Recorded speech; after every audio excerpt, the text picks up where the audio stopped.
Hi hello everyone, ನಮಸ್ಕಾರ. ರಮಾಸ್ ರುಚಿಗೆ ನಿಮ್ಮೆಲ್ಲರಿಗೂ ಸ್ವಾಗತ ಸುಸ್ವಾಗತನ ಕೋರ್ತಾ ಇದ್ದೀನಿ. ನಾನು ರಮಾ. ಸ್ನೇಹಿತರೆ, ಇವತ್ತು ನಾನು ಒಂದು ವಿಶೇಷವಾದ ತೊಂಡೆಕಾಯಿ ಪಲ್ಯನ ಮಾಡಿ ತೋರಿಸ್ತಾ ಇದ್ದೀನಿ. ಯೂಶ್ವಲಿ ನಾವು ತೊಂಡೆಕಾಯಿ ಪಲ್ಯನ ಮದುವೆ ಮನೇಲಿ ಅಥವಾ ಯಾವುದೋ ಫಂಕ್ಷನಲ್ಲಿ ತಿಂದಿರ್ತೀವಿ. ಆಗ ಅಂದ್ಕೊಳ್ತಾ ಇರ್ತೀವಿ, ಇದು ಎಷ್ಟು ಚೆನ್ನಾಗಿ ಮಾಡಿದ್ದಾರೆ, ಎಷ್ಟು ರುಚಿಯಾಗಿದೆ ಅಲ್ವಾ ಅಂತ. ಅದೇ ಥರ ರುಚಿಯಾದ ತೊಂಡೆಕಾಯಿ ಪಲ್ಯನ ಮನೇಲಿ ಹೇಗೆ ಮಾಡ್ಕೊಳ್ಳೋದು ಅಂತ ತುಂಬ ಈಸಿಯಾಗಿ ನಾನು ತೋರಿಸ್ಕೊಡ್ತಾ ಇದ್ದೀನಿ. ಊಟದ ಜೊತೆಗೆ ಇದು ಒಂದು ಒಳ್ಳೆ ಪಲ್ಯ, ಒಳ್ಳೆ ರುಚಿನ ಕೊಡುತ್ತೆ.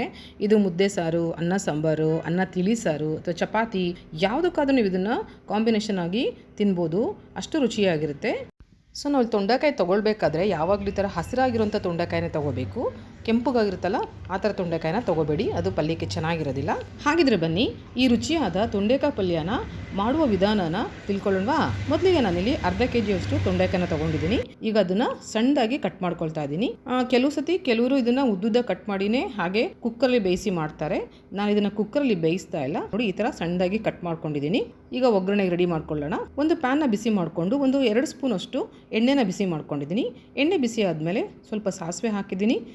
ಸಾಸಿವೆ ಸಿಡಿದ ಮೇಲೆ ನಾನು 2 ಈರುಳ್ಳಿನ ಸಣ್ಣದಾಗಿ ಹಚ್ಚಿಟ್ಕೊಂಡು ಹಾಕ್ತಾ ಇದ್ದೀನಿ.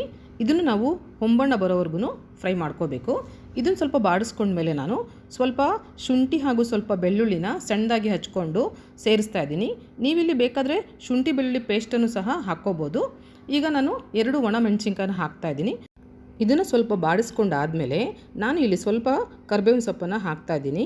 ಸ್ನೇಹಿತರೆ, ನನ್ನ ವಿಡಿಯೋಗಳಲ್ಲಿ ನಾನು ಕೇಳ್ತಾ ಇರೋಂತಹ ನಮ್ಮ ಕನ್ನಡ ಭಾಷೆಯ ಒಗಟುಗಳನ್ನು ನೀವೆಲ್ಲರೂ ತುಂಬ ಇಷ್ಟಪಟ್ಟು ಸರಿಯಾದ ಉತ್ತರಗಳನ್ನ ಕಮೆಂಟ್ ಮಾಡಿ ತಿಳಿಸ್ತಾ ಇದ್ದೀರಾ. ನಿಮ್ಮೆಲ್ಲರಿಗೂ ನನ್ನ ಧನ್ಯವಾದಗಳು. ಈಗ ನಾನು ಸಣ್ಣದಾಗಿ ಹಚ್ಚಿಟ್ಕೊಂಡಿರೋಂತಹ ತೊಂಡೆಕಾಯಿನ ಸೇರಿಸ್ತಾ ಇದ್ದೀನಿ. ಇದನ್ನು ನಾವು ಎಣ್ಣೆಲ್ಲೇ ಚೆನ್ನಾಗಿ ಫ್ರೈ ಮಾಡ್ಕೊಳ್ಳೋಣ. ಅಷ್ಟರಲ್ಲಿ ನಾನು ಲಾಸ್ಟ್ ವಿಡಿಯೋದಲ್ಲಿ ಕೇಳಿದಂತಹ ಒಗಟಿನ ಉತ್ತರನ ಹೇಳ್ತೀನಿ. ಬಿಂಕದ ಸಿಂಗಾರಿಗೆ ಮೈಯೆಲ್ಲ ಉರಿ, ಏನದು? ಅದರ ಉತ್ತರ ಹಸಿಮೆಣಸಿನ್ಕಾಯಿ. ನೋಡಿ, ಇದು ಚೆನ್ನಾಗಿ ಫ್ರೈ ಆಗಬೇಕು. ನಂತರ ಸ್ವಲ್ಪ ಅರಿಶಿನ ಹಾಗೂ ರುಚಿಗೆ ತಕ್ಕಷ್ಟು ಉಪ್ಪನ್ನು ಹಾಕ್ತಾ ಇದ್ದೀನಿ. ಇದನ್ನು ಚೆನ್ನಾಗಿ ಮಿಕ್ಸ್ ಮಾಡಿದ್ಮೇಲೆ ನಾವು ಒಂದು 2 ನಿಮಿಷ ಇದನ್ನು ಮುಚ್ಚಿಟ್ಬಿಟ್ಟು ಹಾಗೆ ಎಣ್ಣೆಯಲ್ಲಿ ಬೇಯಿಸ್ಕೊಳ್ಳೋಣ. ಅಷ್ಟರಲ್ಲಿ ಇವತ್ತಿನ ಒಗಟನ್ನು ಕೇಳ್ತೀನಿ. ಹೊಕ್ಕಿದ್ದು ಒಂದಾಗಿ ಹೊರಟಿದ್ದು 100 ಏನಿದು?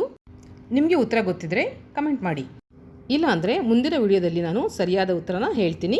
ಈಗ ನಾನು ಒಂದು ಅರ್ಧ ಗ್ಲಾಸಷ್ಟು ನೀರನ್ನು ಸೇರಿಸ್ತಾ ಇದ್ದೀನಿ. ನೀರನ್ನು ಸೇರಿಸಿದ ಮೇಲೆ ಒಂದು 2ರಿಂದ 3 ನಿಮಿಷ ನಾವು ಹಾಗೆ ಮುಚ್ಚಿಟ್ಬಿಟ್ಟು ಬೇಯಿಸಬೇಕು.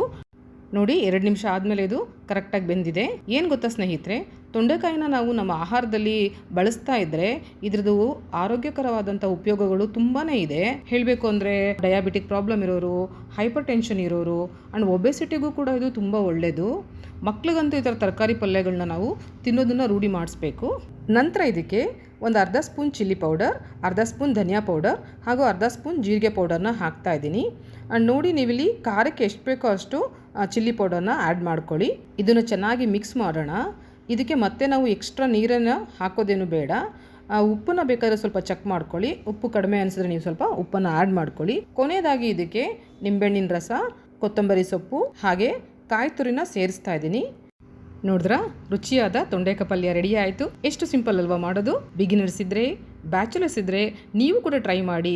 ನಿಜವಾಗ್ಲೂ ನಿಮ್ಗೆ ಇಷ್ಟ ಆಗುತ್ತೆ. ಆ್ಯಂಡ್ ಯಾರೆಲ್ಲ ತಿಂತಾರಲ್ಲ ಅವ್ರು ಕೇಳ್ತಾರೆ ಹೇಗೆ ಮಾಡಿದ್ರಿ ಅಂತ. ಟ್ರೈ ಮಾಡ್ತೀರಲ್ವಾ? ಸೊ ನಿಮ್ಗೆ ಈ ರೆಸಿಪಿ ಇಷ್ಟ ಆಯಿತು ಅಂದ್ಕೊಳ್ತೀನಿ. ಇಷ್ಟ ಆಗಿದರೆ ಇನ್ಯಾಕೆ ತಡ, ರಮಾಸ್ ರುಚಿಗೆ ಸಬ್ಸ್ಕ್ರೈಬ್ ಆಗಿ. ಇನ್ನಷ್ಟು ಒಳ್ಳೊಳ್ಳೆ ಈಸಿ ಆ್ಯಂಡ್ ಸಿಂಪಲ್ ಅಡುಗೆಗಳನ್ನ ನಿಮಗೆ ಮಾಡಿ ತೋರಿಸ್ತೀನಿ. ಹಾಗೆ ನಿಮ್ಗೆ ಇದೇ ಥರ ಸಿಂಪಲ್ ಆ್ಯಂಡ್ ಈಸಿ ಆಗಿರುವಂತಹ ಯಾವುದಾದ್ರು ರೆಸಿಪಿ ಬೇಕಿದ್ರೆ ನನಗೆ ಕಮೆಂಟ್ ಸೆಕ್ಷನಲ್ಲಿ ತಿಳಿಸಿ. ನಿಮ್ಗೆ ಈ ವಿಡಿಯೋ ಇಷ್ಟ ಆಗಿದರೆ ನಿಮ್ಮ ಫ್ರೆಂಡ್ಸ್ ಆ್ಯಂಡ್ ಫ್ಯಾಮಿಲಿಗೂ ಶೇರ್ ಮಾಡಿ, ಹಾಗೆ ಲೈಕ್ ಮಾಡಿ. ಇನ್ನೊಂದು ಇಂಟ್ರೆಸ್ಟಿಂಗ್ ಆಗಿರೋ ವಿಡಿಯೋಂದಿಗೆ ಮತ್ತೆ ನಿಮ್ಮನ್ನು ಭೇಟಿ ಮಾಡ್ತೀನಿ.